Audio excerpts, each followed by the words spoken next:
Good afternoon, or I guess it's good morning for me and afternoon for some of you. I'm just going to turn on my phone here so that I can connect because I'm streaming on Facebook, on YouTube, on LinkedIn. So I want to make sure that I'm got you guys all who are tuning in live here with me. Today it's interesting. I over the last couple of days, there's been a lot of talk about Grant Cardone and undercover billionaire, and I just wanted to hop on here and share some thoughts around being obsessed or be average, and how that had a massive impact on my life. Not only did I a couple years ago get to work with Grant Cardone and his team, but he had a massive impact on me. And although I might not agree with everything that he says and he does, the one thing that I truly uh, like resoundingly agree with is the fact that you're in control of your own destiny, right? You're in control of the actions that you take and the consequences of those actions, and you're accountable to growing your own success. And so I read this book, Be Obsessed or Be Average, a couple years ago when it first came out, and I was absolutely moved by it. I've read it since then probably 4 or 5 times, and as you can see, I have some flaps on it. Now, Grant is now on the billionaire show on, I believe it's coming out on Prime. And one of the things that I recently had a conversation with one of my clients about was being stuck on this hamster wheel, stuck right now in COVID and the stress of not being able to be creative. And how do you, get back in the frame of be obsessed or be average? And what does that look like? And I just want to read a couple quotes from this book. One of them is, haters are going to hate while the obsessed are going to create. And I think, we had a conversation, her and I, about this hamster wheel and her fears of being able to, go out into the market and tell everyone who she is and be obsessed about her mission in life. And one of the things that was holding her back, that was getting her stuck, was that she was afraid of the haters, afraid of what people would think, fearful of getting rejected online. And I think we all do at some point in our life. I mean, I know every single day when I don't press record, that's something that creeps up for me. And I have a hard time pressing record. And I'm sure there's other people out there that do too. But if you want to really truly get unstuck in your business, start talking about your business. Start talking about the things that the expertise that you have as a thought leader, and get it out there and share it with the world and feed off of other people's comments. So I want to thank you for joining me today. And I want to talk about 3 things that I believe that will help you in your business become more obsessed, or less obsessed, but more than average. And one of the first things to get unstuck is to admit that you actually have a problem. And so I've had live LinkedIn for about a month now. So I'm going to share something with you. I've gone live once. And in fact, I asked my good friend the very first time that I went live, Ken Walls, to come on with me, because I was afraid to talk to you about what I wanted to talk about. It sounds crazy when I say it out loud, to be honest, but I really was. I was afraid to hit record, and I'm not afraid anymore. And what changed? The fact that, you know what? I don't care if I have haters out there. I don't care what you think about the other people who are trying to press record. All I care about is you and I, and how we can help each other, and how I, hopefully, with some of the experience that I've had over, the last couple years about being obsessed about my business, because I truly am. And I get, friends and family tell me often, Lisa, you're obsessed. Don't you have any fun? And yeah, I do have fun. This, to me, is having fun. I get to interact with you. So what are you doing in your business to be obsessed about your business? How are you having fun? How are you getting over the rut? How are you jumping off that hamster wheel? Who are you looking up to help you take an action every single day. You got to keep moving forward. It's kind of like if you were in a fire, would you stop and think about what you were going to do? No, you just keep moving forward because you're trying to get out of that space, right? Well, it's no different in your business. You just have to keep moving forward. And the more that you keep moving forward, hey, JR, yes, face to face to collaborate. I'd love to Zoom face to face and collaborate. Absolutely. Why don't I bring you in here right now? But let me see if I can do this. Hold on. Okay, JR. Thank you, Lynette. Yes. You know what? Living in fear is not something that is easily to overcome. But if you stay in there, how are you ever going to get ahead? How are you ever going to help others? How are you ever going to grow a personal brand, a thought leadership brand, your business, sell your products, sell your services if you stay living in fear? And so I appreciate that comment. Let me see if I can get JR Penny in here to talk with us.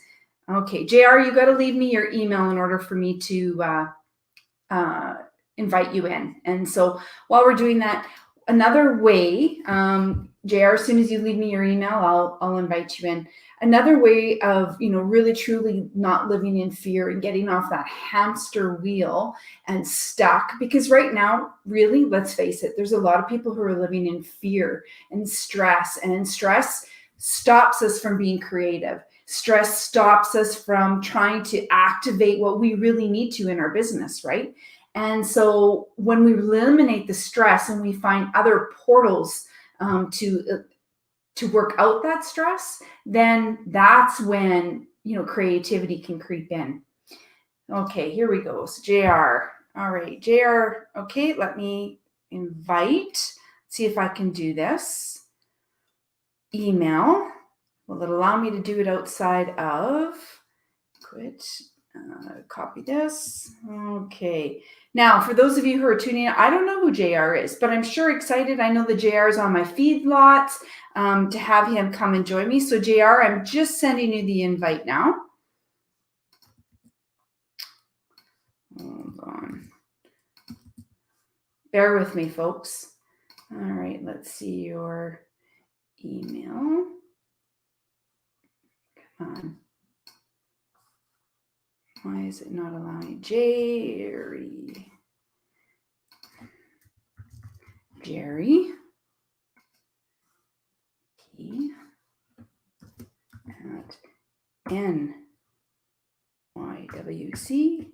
At nywc@gmail.com. All right, it's on your way there, Jerry.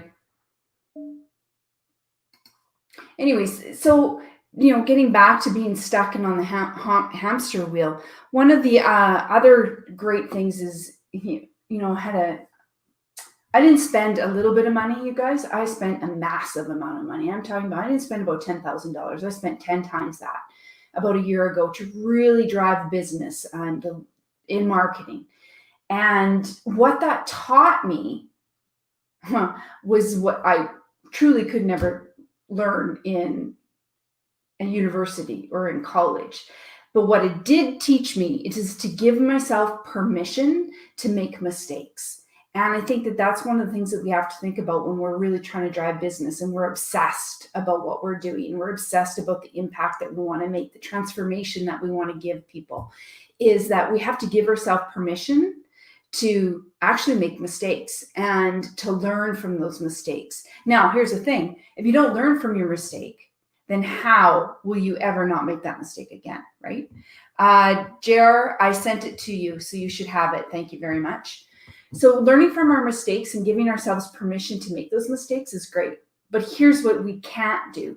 We can't allow ourselves to stay in that state of denial or that state of failure. We've got to learn from it and move on.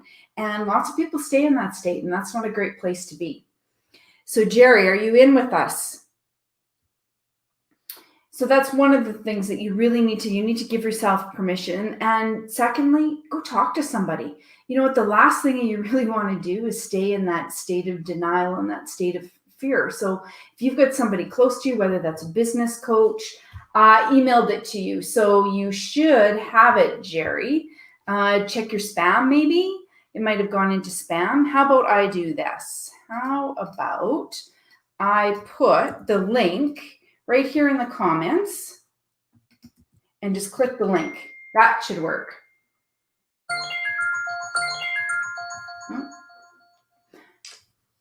Did you get it now, Jerry? All right, he should be popping in here right away. But anyways, so we were talking about talk to somebody.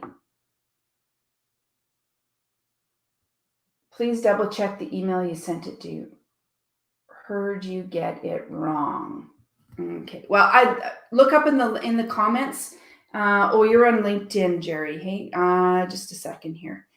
So here's the thing about StreamYard, folks, is that if any of you use StreamYard or you're thinking that you want to stream in multiple locations, StreamYard is a really great tool to use. And in fact, I'll put the banner on the bottom of how you can get access to it. But this is the key. With StreamYard, you don't have all access to all the feeds. So Jerry has sent me on LinkedIn, and now I've pasted it in in Facebook, but he's not in Facebook. So let's do this one more time. JARYP.N.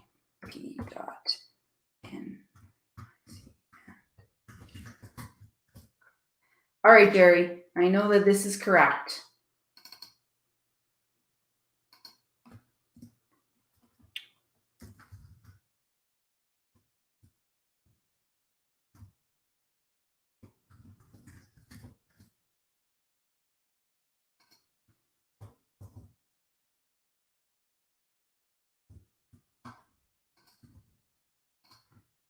Okay, sent it again.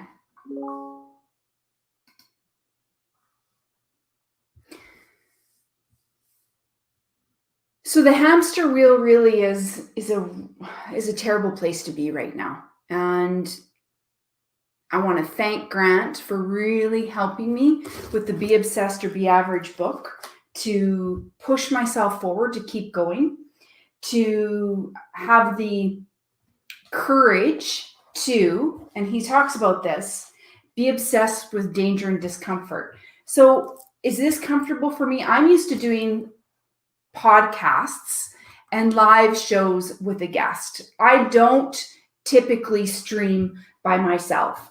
And so this is completely out of my comfort zone in so many ways. But I'm here doing it because the only way to get better is to continually to do it. The only way to push past my fears is actually to take action. And so I encourage you, is part of being obsessed with danger and discomfort is to actually just continually to take action. And this is what Grant says in the book. The greatest you will be discovered far outside your comfort zone. So commit yourself to this feeling of discomfort. I've become obsessed. This is Grant talking. I've become obsessed with the idea of being uncomfortable because I know it leads to success. So do you think that when Grant went on Undercover Billionaire, and knowing Grant the way that I know, he found a way to pitch the show to make sure that he was actually going to get accepted to be an undercover billionaire? And how did he do it? By the method that he did in this book. And that's how you can do it too. So again, commit yourself to this feeling of discomfort. This is uncomfortable for me. I'm being transparent with you guys. It really is. I'm not used to having nobody else on the other side of the fence, nobody else on the other side of the camera. But which link should I click on, JR? It's the link that I put in the email in the subject line. That's the link that you need to click on. That's the only way to get into the green screen here. All right. The other thing that Grant talks about in this book is persistence. Now, if anybody knows me, they know there's one thing about me that I do extremely well. I'm probably the most persistent person on the planet. I never give up and I never take no for an answer. Truly, in my mind, when somebody tells me no, this is what I say to myself: just not yet. That's literally what I say to myself: just not yet. So persistence is key, folks. So when persist, and one day you will perfect. So how am I getting over the hamster wheel? How am I getting over my fear? How am I being obsessed? about live streaming, like Ken Walls would tell me, be obsessed, Lisa, just press record. That's what he says, is one day I will perfect. Hi, Diane. So Diane's telling us, I've been promoting myself on social media more and more, and it is not comfortable. Congratulations, Diane. I could totally relate. It is not comfortable. You know, it's easy to hide behind the typewriter. It's easy for me to write and tell people, I'm on your page. No, JR, you're not. You have to be in the inside of the stream. You've got to click the StreamYard link in order to get in. Just a minute here. Let me see. Invite. Yep, it's the StreamYard.com. PEP, that link, that's the one. So I'm not sure why if you click that link that I emailed to you, then it should put you into the back end of the green room, and then I can invite you on. So let's try it again. Otherwise, I don't know what's going on. But yes, so Diane, correct. It is uncomfortable. You know, it's not easy. But the reward is worth the effort. The reward is worth being uncomfortable. Because if you're comfortable, you're not pushing yourself any farther and any farther. Being uncomfortable means that you're stepping outside of your soapbox. You know, you're stepping out into a place where you need to be. That's the thing. So thought leaders, you know, and I've worked with all kinds of thought leaders. There he is. All right. Let me finish this thought, Jerry, and I'll bring you in. But I work with thought leaders all the time who are way out of the comfort zone. They are so far ahead of me in influence, but I have something to contribute to them that they don't necessarily have in their business. And I think for us, we have to remember that we always have something to contribute of value. Otherwise, people wouldn't listen to us. Otherwise, we wouldn't create impact. So just remember that you are valuable, that you do have something to contribute. And let's bring Jerry in on that note. Jerry. Hey, can you hear me okay? I can hear you. Wow. Awesome. We stand for freedom. Yes. You know what? Both sides of the border, baby. Both sides of the border. Gotcha. Thank you so much. Well, I created that website after the pandemic because I was shut down from being able to go canvas and talk to business owners like I do on our daily routine. And so it's allowed me to reach out across the country now using LinkedIn and master networks, using their Zoom platforms to go into the meetings and meet people I would have never met.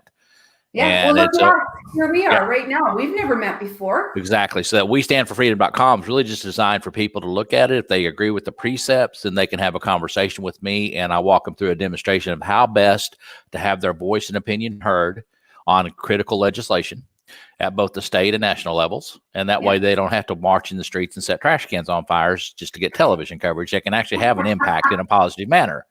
And so it's been very effective.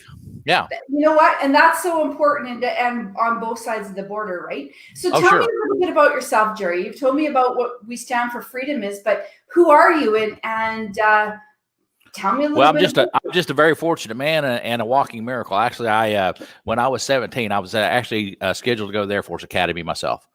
And back in 1979, 1980 timeframe. So, you know, the need for speed, everybody wanted to fly the F-16s. And from Boy Scouts all the way through Eagle Scouts, I had planned on going there. Well, unfortunately, my senior year in high school, I was hit by a semi-trailer truck. And I died and I died on the highway, actually. And the only reason I know that to be a fact is because when I set up, I heard him in the background say, "Oh my gosh, he's alive." So I don't know how long they let me lay there, but long enough for them to think I was dead.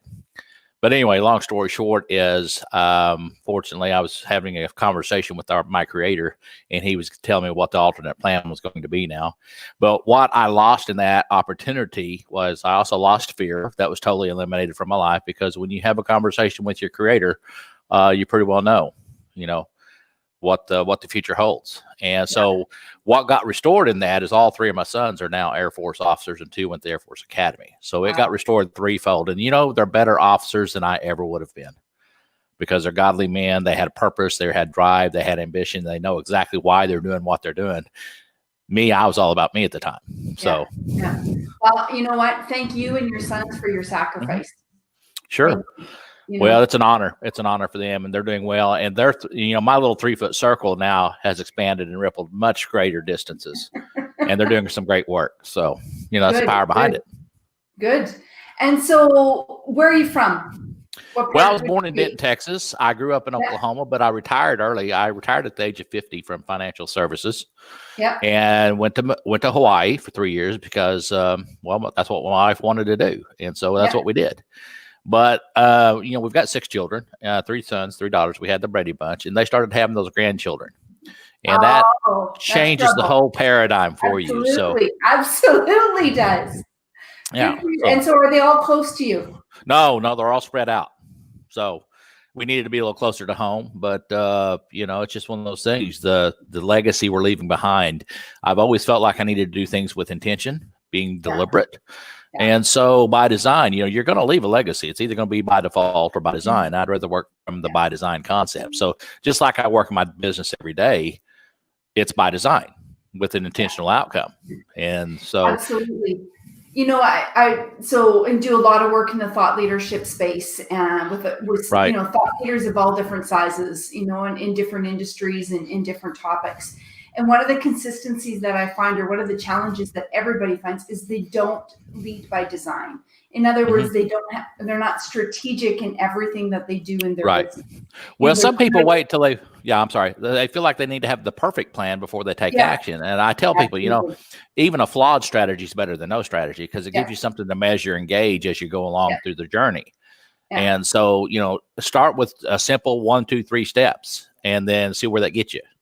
Yeah, absolutely. Yes. Well, and here's the other thing too. You said something that's very key and critical for anybody who's doing business, and especially for thought leaders who are really trying to create an influence, is that you have to have data and analytics. And you have to be able to read the data and the analytics behind what you're doing. And so everything that you do should be purposeful, and it should be with intention. And I think a lot of times people just throw stuff out there, in social media land and what have you, and hope that they get what I like to call, they get instant success, but they don't get long-term rewards. Right. And so, you create a blog, or you create a post and it goes viral for, 20 viral in your world, right? For, 10, 20 minutes, 30 minutes a day. And then all of a sudden, poof, it's gone. Right. But it hasn't got a long tail of success.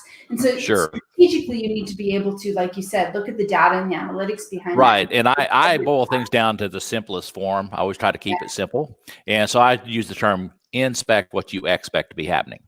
Yeah. Yeah. And it's just that simple. And so whether you're a pilot, whether you're a chef, even chefs use the thermometer to make sure the meat temperature is correct. Even though they've cooked that meal hundreds of times, they know how long it's been in the oven. They've got that internal clock. They still check that. Same way with a pilot. He maybe has taken off and landed 10,000 times, but he still goes through that checklist.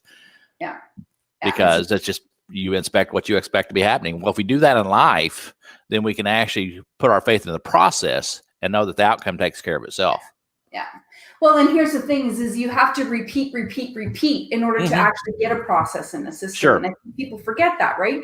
Is that it is an ongoing procedure in your business and in your life, right? You repeat. And every time that you repeat something, my good friend is a professional speaker and a real trailblazer in the industry. And one of the things that she does consistently, she's been doing speeches, for 45 years, is she practices and practices and practices. Yeah. And, that's a good lesson for all of us, that when we think that we really have it down to fine tooth comb, where we've nailed the process, there's always room for improvement. Well, there's that level of unconscious competence that you eventually reach. And it is good to have a coach that can be honest and real and transparent with you. But to me, just being genuine and authentic makes it very simple. And so if you're willing to be a little bit vulnerable, be transparent, and it's okay to make a mistake, just don't keep repeating that mistake. So, in the repetition sometimes, just like a bad golfer, he may be golfing and he slices each and every time. I don't care how many times he hits that ball until he changes either his grip or his stance or whatever is creating the slice, he's going to keep slicing. I don't care if he hits it 10,000 times. Yeah. And so it is good to have a coach. And a lot of people, I use the golf reference because look back at Tiger Woods when his game tanked, he went into the toilet. It wasn't because his wife caught him cheating. That kind of added fuel to the fire. She chased him down the golf course with a 7-iron. But what actually happened is he fired his coach. His dad was originally his coach. Then his dad passed. Well, his dad recommended this coach, and he kept him for a couple of years. Then he got rid of that coach, and that's when everything tanked on him because he had nobody that was watching those fine little things that he was doing wrong to come to tell him, "Hey, you're slacking here and there." And when he rehired a coach and was willing to be coached, then he got back on his game. Well, it's kind of like marriage, right, Jerry? You've been married for quite a while, considering 6 kids and grandchildren. It's kind of like marriage. The small little things like leaving the toothpaste off, the cap off the toothpaste, doesn't really amount to much. But over a long period of time, it becomes a big deal.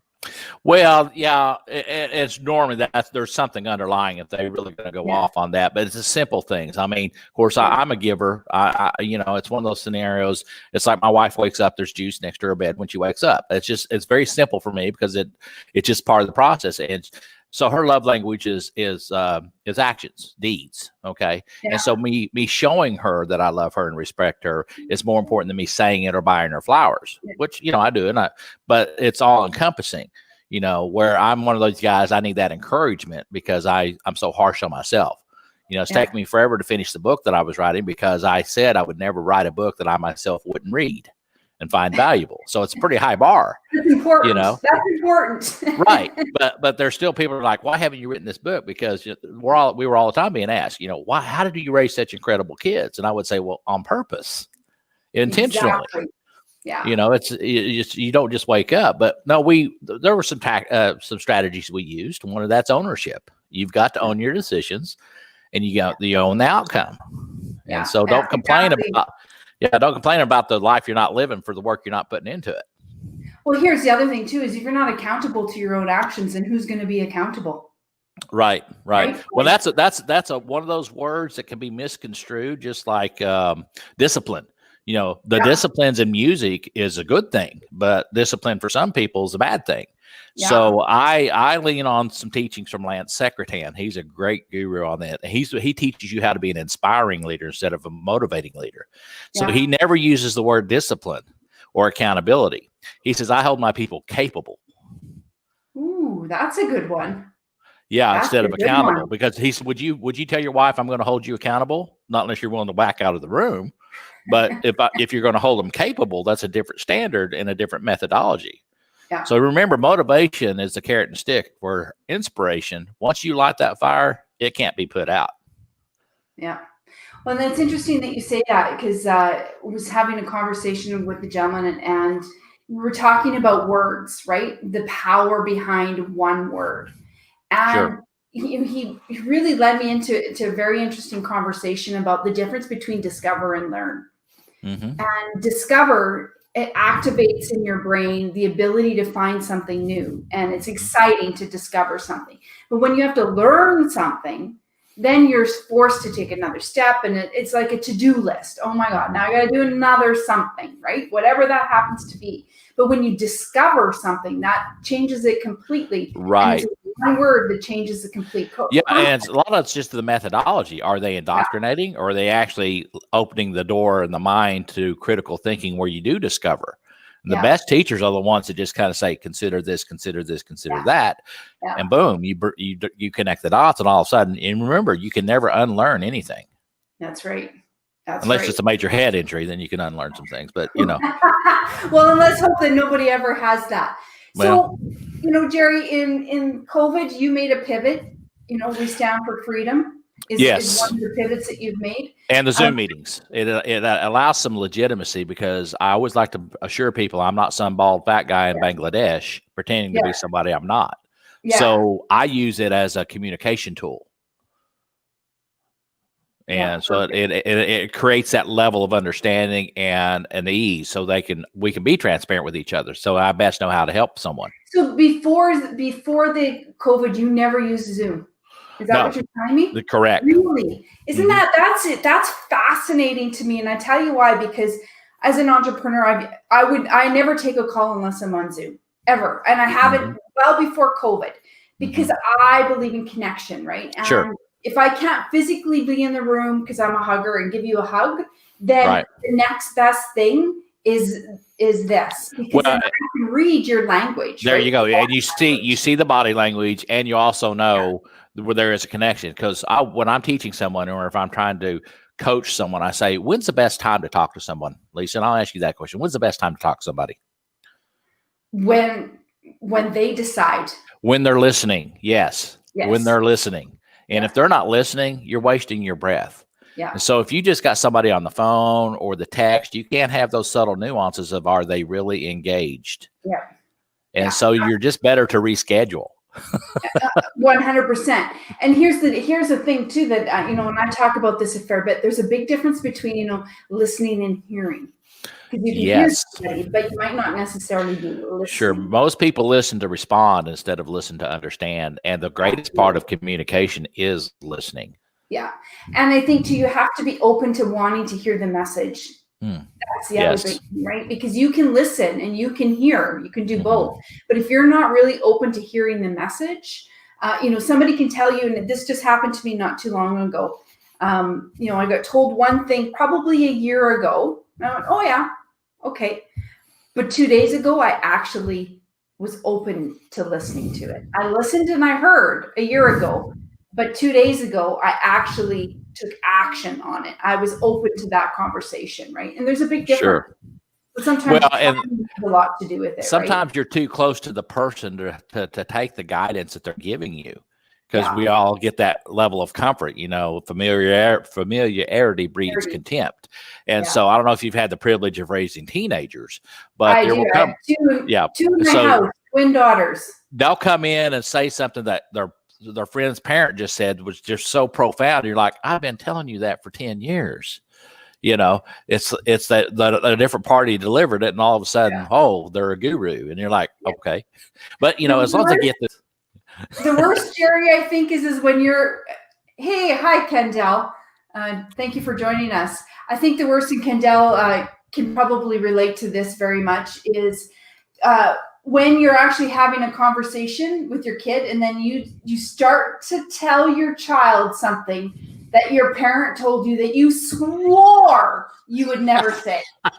You hear your parents' voice coming down the hall. I will never tell my kid that. And the next breath, the words coming out of your mouth, you can see your mother or your father actually saying it to you.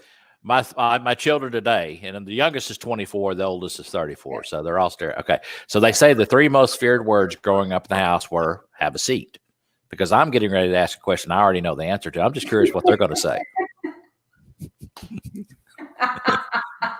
I had so much fun with that. I did. I said, it's my duty and obligation to protect you from your biggest enemy, which is you. You will believe your own lies until the day you die. So let's just create your own story. Exactly.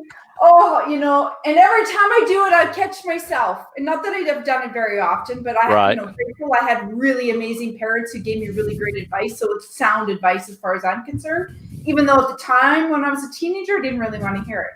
But I can stop myself literally as the words are coming out of my mouth.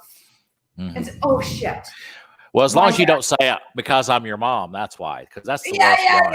Yeah. You've lost the argument because that's your only argument. Yeah, exactly. When my daughters were young, I told them I gave them the story about how I could tell if they were lying. It was a mummy power. I had superpowers as a mummy, and every time that you lie, there's a red beam dot, and only mummies can see it. Will show up. So my one daughter, one day she's telling me, I don't even remember what it was, honestly, Jerry. But anyways, and the next thing she's telling me, she's like this. Covering it up. I mean, like covering her. And that was only, about 3 to 5 years old. And then they figured it out. But they never lied very often. But anyways. My oldest daughter. And I tell that story to this day because it was so funny. You could watch her brain processing how to tell the lie. And then instantly the hand went boom. Well, they're at an age now, they're having their own children. So I'm getting back to sit back and watch them as they, progress through the stages. But there's 2 stories we like to. My oldest daughter, one time, literally in front of the rest of the tribe, we get called everybody the tribe. She literally walked out of the room stomping, going with her fingers over ears saying, I don't want to hear the truth. And everybody's looking at each other like, who wouldn't want to hear the truth? But even my oldest son, he said, Dad, there are literally times I would like ass whipping, no ass whipping, ass. Yeah. Exactly. I'm like, and it'll be fun. I mean, I'm not looking forward to aging, right. but I am looking forward to watching the progression of how, what we teach at home. And I like what you said earlier about it was purposeful how you raised your children, right? To be really great people. And often I see, how do you have such great kids? What was intentional?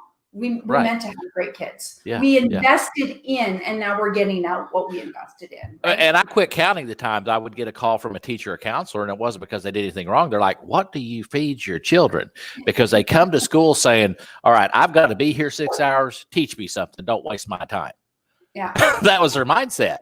But I planted that seed early. I said, first of all, you've got to be there. So you just want to burn time, or do you want to learn something while you're there? Yeah. Get good use of your time. And so if there was some guy or girl in the class that was trying to cut up, distract, or waste their time, they'd actually pull them aside themselves, say, you're wasting my time. You can take that outside because I'm here to learn. I hope they didn't cause too many at the right picket fence playground fights. No, you normally just have to make the example one time, and that's what they learned. True, but stand for that. That's our problem today in our society. We've all been told, oh, be polite, be courteous, walk across the street to avoid conflict. No, if you know your principles are true, if you know you're standing on integrity and honesty and what's good for all, not just yourself, it's okay to take a stand. Absolutely. And thank you for saying that, because it's so very true. It's one thing to have an opinion about something, and everybody is entitled to their opinion. Right. I firmly believe that. Mm-hmm. But there's another to stand up for who you are. Right. And that's what I coach people daily is have your opinion, but please have it based in fact. There's only one thing worse than being uninformed, and that's being misinformed. Yeah. And when you've only got half the truth, then you're misinformed. Yeah. And an uneducated response is a bad response. Oh, yeah. Yeah, and an emotional response is normally the wrong response as well. Yeah, and I think over time we learn, something happens in our lives or in our business, or we get that email that we go, oh my God, and you just go from here to here instantly, not to respond and take a day and take a step back, right? And then respond logically and not with emotion. Sure. Yeah. Well, if you understand the why behind the what, that helps you so much, because look at children early on. They're always asking why. Well, we should be telling them why. Yeah. It's okay to ask why, but no, most of the time they're like, because I say so, that's why. No, it's and there's nothing worse. I don't know about you, Jerry, but there's nothing worse than when I listen to a parent who a kid asks a question and they say, well, because there's white elephants. What? There's no such thing as a white elephant, right? Like it's the stupidest response ever. They're asking a question, give them the answer. My friend Kendall's on the right now, and one of the things that I admire most about Kendall is that when her kids are older now, but when her kids asked a question, and it didn't matter if it was about sex, it was about religion, about whatever it was, she gave them the answer. She didn't tell them, some crafted story. She gave them the answer. And I think that's important, because then they go out into the world truly believing that there's white elephants. Oh, yeah. Well, and there's a great story. So when I was laid up on the sofa recovering from because it tore my right foot completely off, but they put it back on. But I was in a cast up to my hip. So I couldn't go to school the first 3 months of the year. Yeah. So I was homebound. But this was before cable television and internet or cell phones. Okay. So what I did have available to me, and it took me a mere 45 minutes to do my week's worth of homework. I mean, that's just ridiculous how little actual study time you have to do if you know what's going on. But I had the Encyclopedia Britannica, and I had the Annals of American History at my fingertips. And my kids will tell you today, you do not want to play Trivial Pursuit with me on anything pre-1980. Now, after 1980, I probably stink at it. But, the Annals of American History is what really ingrained to me the patriotism. That's amazing. Yeah. Well, I you were to tell the world today, one last thing before we get off, how to get off the hamster wheel was the start of my discussion here Okay. on multiple streams. What would be your one piece of advice for people to get off the hamster wheel and get unstuck? Okay. Well, and I'm glad you said that, because that's one of the things I pride myself in, is helping people get unstuck. Yeah. Okay. First of all, know why you believe what you're believing and why you're doing what you're doing. Your why is always the biggest. It all starts with why. Yeah. Okay. And then if you don't really feel like you have the aptitude, you just have to ask somebody that's good at what you're trying to accomplish. The great people out there, the greatest performers are also some of the greatest teachers, and they're willing to give you that information for free if you just ask them. That's what I did when I learned to walk again. I actually went and learned how to play racquetball, and I sought out the guys that played Class A and B tournaments and won those tournaments. They were the ones that taught me. So how long do you think it was before I became a pretty good racquetball player? Over time, probably, depending on your foot, probably not too long. About 6 months, and I was ready to play some tournaments. But the point is seek out those that already know how, so you don't have to reinvent the wheel. And there's plenty of help out there. And we're in the information age. It's right at our fingertips. And so the key is don't just use this platform for entertainment. Use it for education. So when my children would ask something that I maybe wasn't sure, I said, well, let's look it up.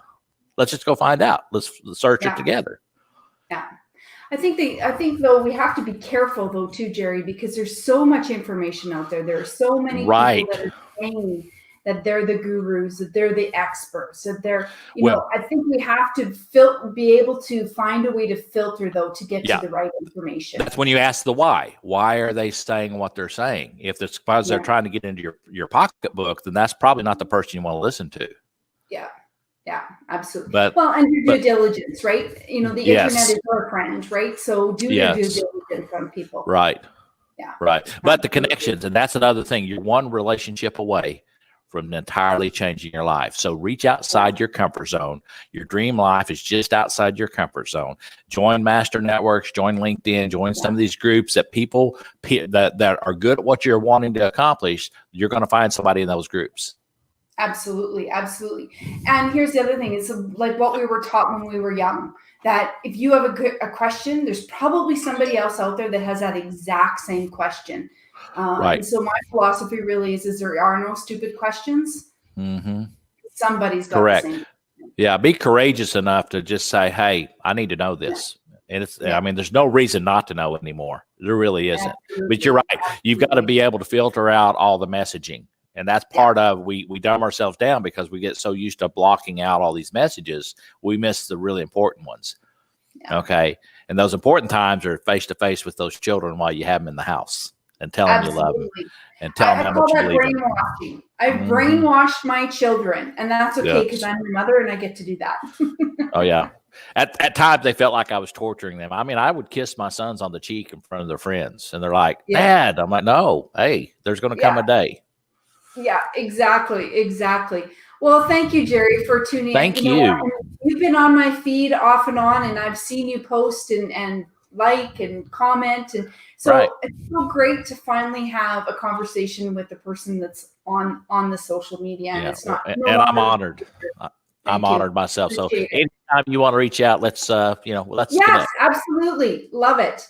All right. Well, take care. And thank you for coming on and helping me get over my fear of doing this live without somebody else on the other end. I love it when it's like this. It's just so much more engaging. Yeah. False evidence appearing real. Remember that. There's no reason to be afraid.